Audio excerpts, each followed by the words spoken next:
Hi everyone, for tonight's Nightcap and review, I'm having water, and tonight I'll be discussing Cruel King by Rina Kent. Yes, I am starting my Rina Kent journey and I am so excited. I downloaded this off of KU and of course I'm giving my honest opinion. These are the highlights and the content warnings. My rating for this book is 4.5, so what's it about? So this book is about Astrid, who is just trying to survive her school by flying under the radar and staying invisible. That is until one night when her best friend drags her to a party where she ends up getting drunk and drugged and stumbles into the off-limits pool house where the soccer team likes to hang out. She ends up falling into the arms of the captain of the team, who is none other than Levi, who is not just king of the school, but also from the King family. And when her father gave her just two rules to follow, the first being to not embarrass their family, the Cliffords, the other was to stay away from the King family.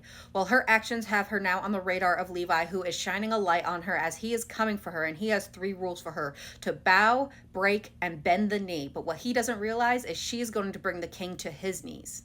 So what are my thoughts? Again, I'm giving this a 4.5. This was such a fun read, and I can see why Rina Kent is so popular. I was able to finish this book in a day. I am absolutely hooked, and I am so excited to continue the series. Now, I will say there is a bullying trope, which I love that trope, but I will say for me in this book, it was a little light on the bullying. There is some, but not as much as I was expecting. But it more than makes up for that with the dark obsessiveness and possessiveness of Levi, our male main character. I absolutely was eating that up, and I love those vibes with this book.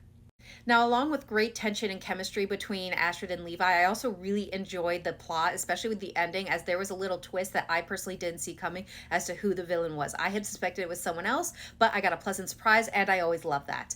Now, this book also is the prequel to the Royal Elite series, so the future books are going to be based on characters that were introduced in this book, and I am definitely intrigued about what their stories are because I definitely enjoyed what I saw in this book. Now, like I said, I really enjoyed Levi and his over the top possessiveness when it came to Astrid, as well as the two of them had amazing chemistry. But it wasn't just great chemistry that they also had really great banter. Astrid really came alive when she was going back and forth with not just Levi, but her best friend Dan. And I'm a banter girly, so I enjoyed that so much. Now, I will say one character in this book who got me really upset, or at least gave me really mixed feelings, was the dad, Astrid's dad.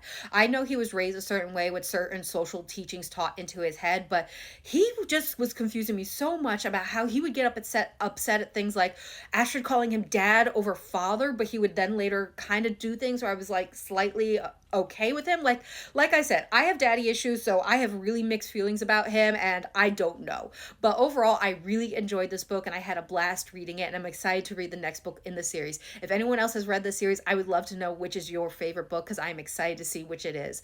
Now, this book is currently available, so definitely give it a try, and I hope everyone has a good night and happy readings.